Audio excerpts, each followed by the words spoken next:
السلام عليكم، ازيكم؟ عاملين ايه؟ يا رب تكونوا بخير. النهارده جاي نعمل مع بعض تحليه حلوه قوي، هنعملها بلفه جلاش كده.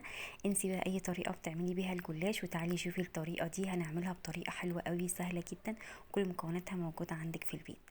بلفه جلاش واحده هتعملي صينيه الجلاش القمر دي.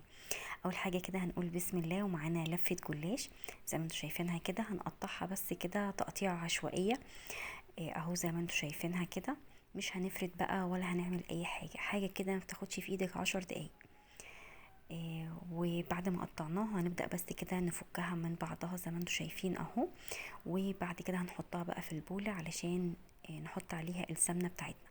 بنكون كده مسيحين بمعدل ربع كوباية من السمنة، وبنبدأ بقى ننزل عليها كده على الجلاش، عشان احنا عايزين نغلف الجلاش ده كله بالسمنة زي ما انتم شايفين اهو. هنبدأ بقى ندعكه كده بالمعلقة او بايدينا لحد ما نتأكد ان كل الجلاش كده شرب كمية السمنة اللي احنا حطيناها عليه اهو زي ما انتم شايفين كده. انا هنا بس كنت بحط بقية السمنة، وببدأ كده اقلب الجلاش على بعضه. هنصلي على النبي يا جماعة عليه افضل الصلاة والسلام. وطبعا ده فضلا من حضراتكم وليس امرا، الاشتراك في القناة وتفعيل الجرس عشان يوصلكوا كل جديد احنا بنقدمه. خلاص كده احنا غلفنا كل الجلاش اللي معانا بالسمنة. هنبدأ كده نجيب صينية. طبعا هنا انا الصينية دي كانت بالنسبة لي كانت كبيرة على لفة الجلاش، فطبعا انا لو انت عندك صينية صغيرة يبقى افضل. بس دي كانت بالنسبة لي دي اصغر صينية عندي. فحطيت فيها لفة الجلاش.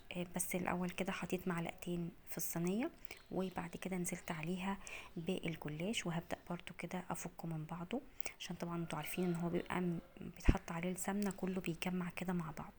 فانا فكيته من بعضه كده، وبرضو حطيت على الوش معلقتين 3 كده من السمنة. وهبدأ بقى احطه في الفرن. بتكوني مسخنة الفرن الاول على درجة حرارة 180.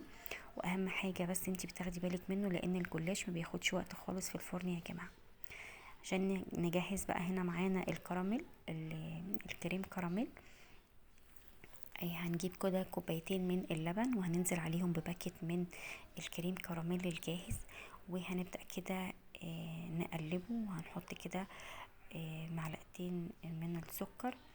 وهنبدأ كده نقلبه على النار لحد ما يبدأ يغلي معانا ويستوي معانا.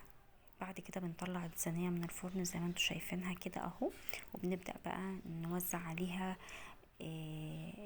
الكريم كراميل اهو زي ما انتوا شايفين كده. طبعا هو طالع سخن جدا، انتي ساعة ما بتنزلي عليه بالكريم كراميل طبعا هو بيشرب الكريم كراميل كله. طبعا خلاص هو هنا كان شرب الكراميل. هنبدأ بقى ننزل عليه بالباكت اللي بيبقى مع الكريم كراميل اللي هو بيبقى زي العسل ده.